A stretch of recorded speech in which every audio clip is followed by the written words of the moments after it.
Hello and welcome back to my channel. Welcome to a brand new video. For those of you who don't know me, my name is Amelia and I upload book content such as reading vlogs, book videos, and any other random little vlogs sprinkled in between. If you do enjoy this kind of content, excuse me, then you know exactly what to do. Subscribe. God, I sound so fake. Subscribe, give it a thumbs up, please comment down below. Please also follow my social medias, linked in my description, and should hopefully maybe pop up here, who knows. Without further ado, let's get on with this video because this is going to be an interesting one. For this video, I have actually seen it go around on YouTube for a bit. I've never actually watched a video, actually I've watched a couple. I watched Larry Reid's one. And that's why I got my inspiration to do this. I'm actually dreading it. If you haven't gathered by the title, I'm reading 1-star reviews of my favourite reads. I'm not gonna do too many of my books because I've got a lot of 5-star reads and favourite reads, so I'm not gonna do too many. I'm just gonna do a few. I'm gonna do a few from this year and a few from last year, just to mix it up and look back at some of them. I'm not sure if I'm ready for this because I'm aware everyone has their own opinions, and I'm not going to shade them too much. I'm not going to shade them at all because I understand everyone has their own opinions of who they of what they like and about books. And everyone's opinion is valid. It doesn't make a difference if you like it, someone else might not like it. I'm just intrigued to see what people think of the books I love and what the 1-star reviews are. So this is going to be interesting and I'm really not sure if I'm ready for it. Because, no. So, let's open Goodreads because I did have it open. And now I've got to go find everything again. So we're going to start with the final offer. Okay, let's get to the 1-star ratings. Let's do this. We're going to start with the first one I see. Sum up in one line. Final offer had nothing to offer. I'm not quite upset. So much worse than what I expected. You all lied to me with this one. But anyway, welcome to a realistic ranty review. Picked this book up with low expectations, though I was hopeful it'll pick up. It never did. After reading Terms and Conditions, I was hopeful that Cal will get a better story. Declan was good, but Cal was the charming one. The plot as a whole did nothing in comparison to the previous books in the series. I kind of understand that it's so different. It is quite different to the last two because the other ones were like more work related and the other one was not work related. But like, if you read the first book, you would understand. Like, he did say that it did tell him what his job for the will was, and his job for the will wasn't to work for Dreamland. So okay, we're gonna look at another one. Okay, another 1-star review. I'm sorry if I wanted to hear about a man's struggles, I would go out and get myself a boyfriend. Please keep these tortured soul narratives to yourself. Sad because the other two books were slayed so hard and this gave me blue balls. You know what's not sexy? Alcoholism.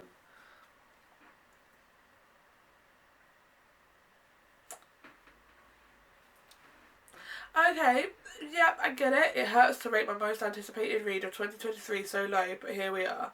This will definitely be an unpopular opinion, but this was 600 pages of nothing. One thing I'm absolutely sure of is that I freaking love Callahan Kane. I want to give him the world's biggest hug and tell him everything will be okay.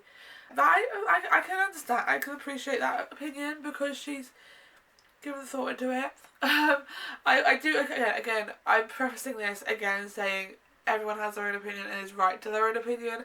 I'm not looking for hate here about me judging someone's opinion. This is not the whole point of me doing this. I'm just like to look at it. It's still my favourite book and it is hard looking at it, but yeah. Okay, I'm going to read one more review because it's literally a line, I think. Yeah. Breaking my silence. This book sucks. Okay. I'm going to do Hooked by Emily McIntyre because I feel like this could be very interesting for their 1-star reviews. What I'm going to read is this one. First half was great and interesting and addicting and dark. The second half of the story got cheesy and eye-rolly and stupid. And the stupidity would not end and I'm too tired and pissed to list the stupid. Okay. I did not see that. I didn't see cheesiness in it at all the slightest, but that's just maybe me. It's so bad I want to give you a 0, but that's not possible, so I give you a 1. By the way, I am aware that this book is not everyone's taste. I didn't think it would be my taste when I read it. To be honest, this is the last one I'm going to read of the hooks. I actually think I'm getting emotional. And it's literally other people's opinions. And as I've said again, everyone has their own opinions. And I'm sure there's popular books that I have read and rated very low ratings, whilst people have rated them high. Like Conversations with Friends, for example, or Love on the Brain. Yeah, so I can't be, I'm sure, yeah, I can't. Okay, his last review is DNF 50% of the way through. This was bad in that specific way that just pisses you off. The characters were so fake and corny and unrealistic. I mean, it's a dark retelling of Peter Pan. Like, when I watched Peter Pan when I was a kid, none of that was realistic. I didn't expect some person to fly into my room and take me away to a ship and then meet a pirate with a hook as a hand. Like, how realistic is Peter Pan? We're going to do one that I'm going to do is With This Kiss by Carrie Hope Fletcher, because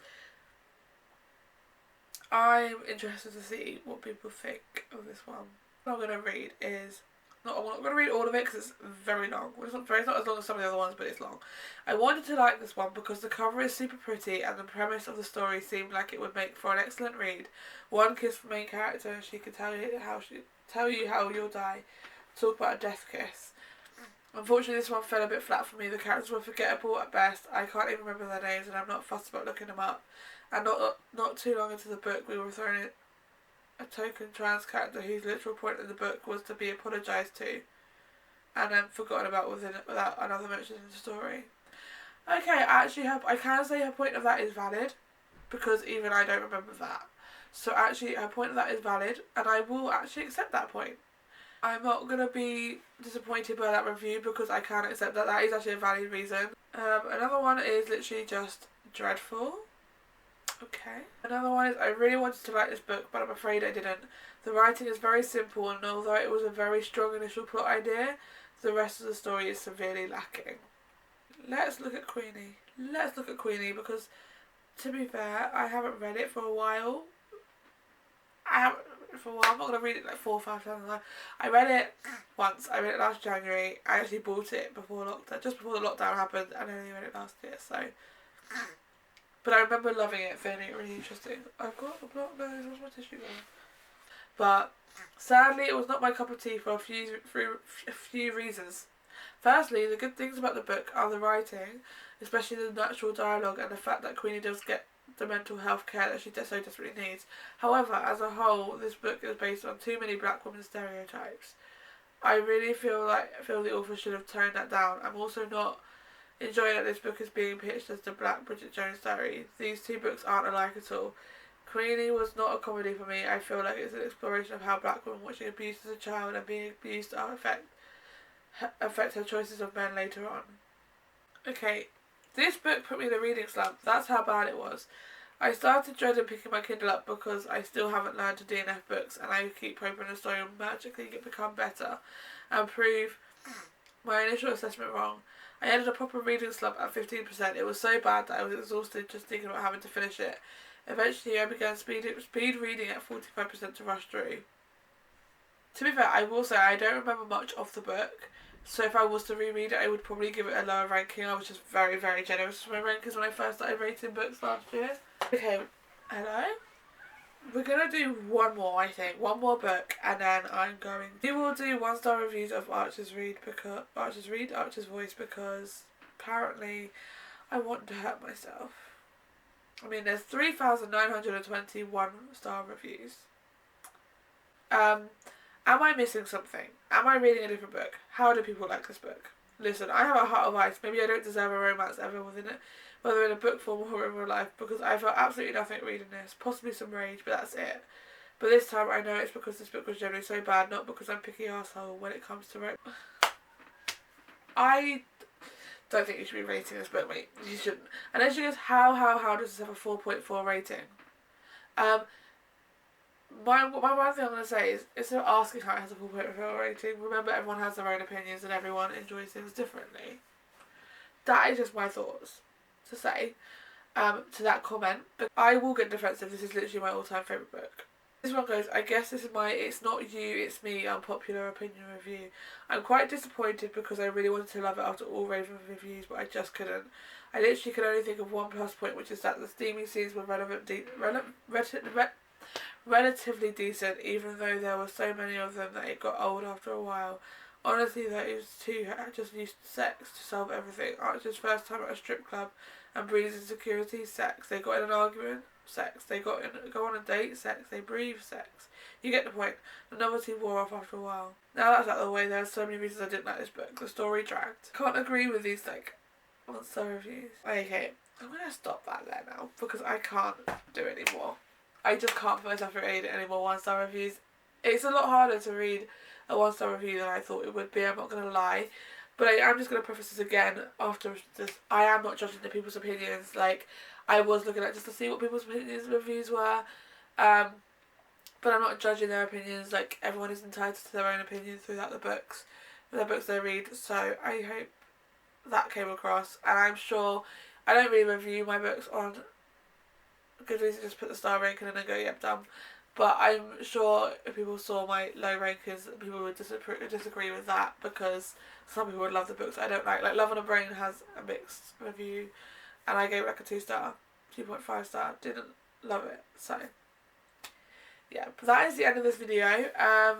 Do hope you enjoyed it. If you did, please give it a thumbs up. Please comment down below. Please subscribe, and I will see you again very soon with another video.